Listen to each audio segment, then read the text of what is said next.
السلام علیکم ورحمۃ اللہ وبرکاتہ۔ بسم اللہ الرحمن الرحیم۔ غسل کی سنتیں اور آداب۔ غسل کرتے ہوئے، نہاتے ہوئے ان چیزوں کا خیال کرنا چاہیے۔ اگر انسان ان چیزوں کا خیال کرتے ہوئے غسل کرے گا تو انشاءاللہ اس کو غسل کرنے پر بھی اللہ تعالیٰ کی طرف سے ثواب دیا جائے گا۔ نمبر 1، جب غسل خانے میں، باتھ روم میں داخل ہو تو پہلے بایاں پاؤں داخل کریں۔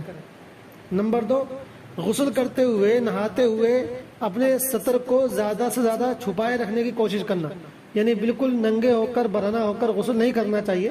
تہبند وغیرہ سے یا کسی اور کپڑے سے جو ہے کچھ حصہ بدن کا جو شرمگاہ وغیرہ ہے اس کو چھپا کر غسل کرنا چاہیے۔ بالکل برہنہ غسل کرنا یہ صحیح نہیں ہے۔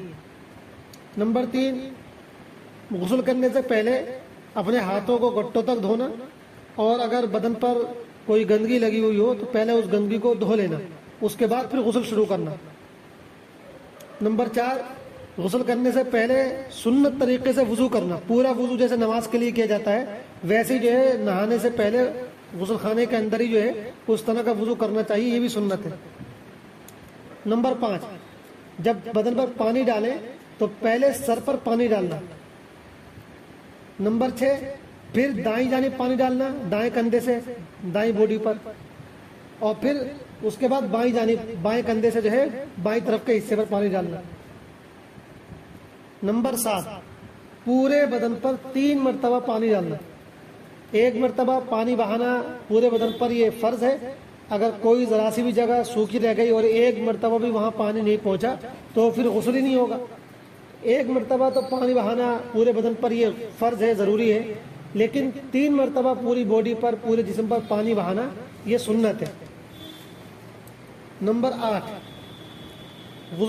غسل کرتے ہوئے سلام کا جواب نہیں دینا اور بات چیت نہیں کرنا، بلکہ خاموشی کے ساتھ غسل کرنا۔ بہت سے لوگ جو ہے اندر سے بات چیت کرتے رہتے ہیں، یہ طریقہ صحیح نہیں ہے۔ تو خاموشی کے ساتھ جو ہے، بلکہ کوئی ذکر وغیرہ بھی نہیں کرنا، کوئی دعا وغیرہ بھی نہیں پڑھنی ہے، ایسی جو ہے غسل کرنا۔ نمبر 9، جب غسل سے باہر نکلیں غسل کر کے تو پہلے دایاں پاؤں باہر رکھیں، اس کے بعد بایاں پاؤں باہر رکھیں۔ تو یہ چند سنتیں اور آداب ہیں، ان کا بھی خیال کرنا چاہیے۔ انشاءاللہ اگر ایسا کریں گے تو ثواب بھی ملے گا اور بھی زندگی میں بہت سارے فائدے محسوس ہوں گے۔ اللہ تعالی ہم سب کو عمل کرنے کی توفیق عطا فرمائے۔ السلام علیکم ورحمۃ اللہ وبرکاتہ۔